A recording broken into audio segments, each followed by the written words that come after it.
And tributes are pouring in for an Aussie aid worker who has been tragically killed in central Gaza.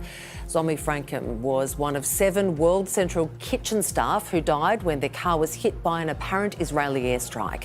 The charity says it's paused all operations in Gaza until further notice.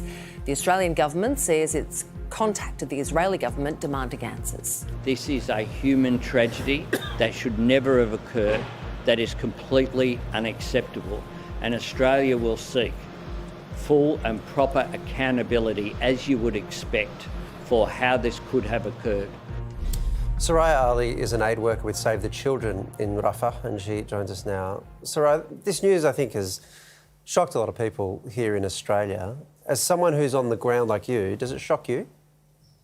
It's horrific. You know, this morning is our worst nightmare come true.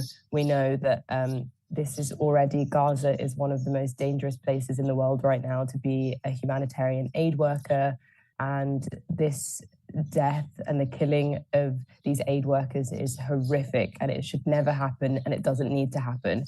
Can you give us a sense of what it's like on the ground there?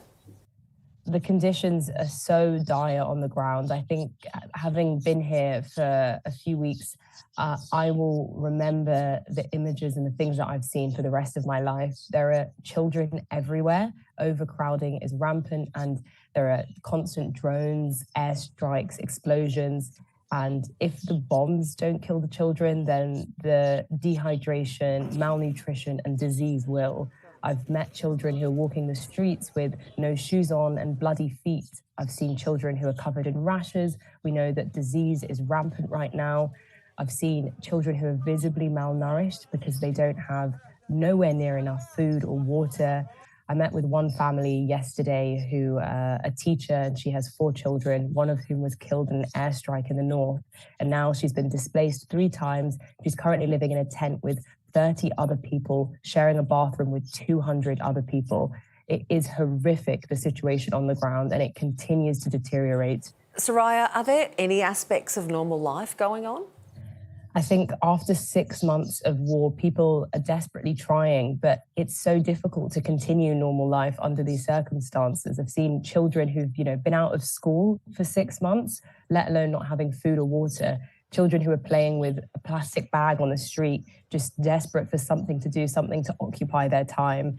And people continue to suffer. They try to continue with aspects of normal life, but when you don't have food, water, or shelter, that becomes near impossible. It's Ramadan at the moment, so are people fasting? Some people are, yes, of course. It's a majority Muslim population, and people are fasting. And as we've said, people are fasting, but also there's hardly any food around in areas like the north as well. We can see some people fasting, and it's really admirable that people continue to hold on to their faith in these times. Soraya, I think a lot of people are intrigued by those like yourself who run towards a conflict. If I can ask, why do you do it?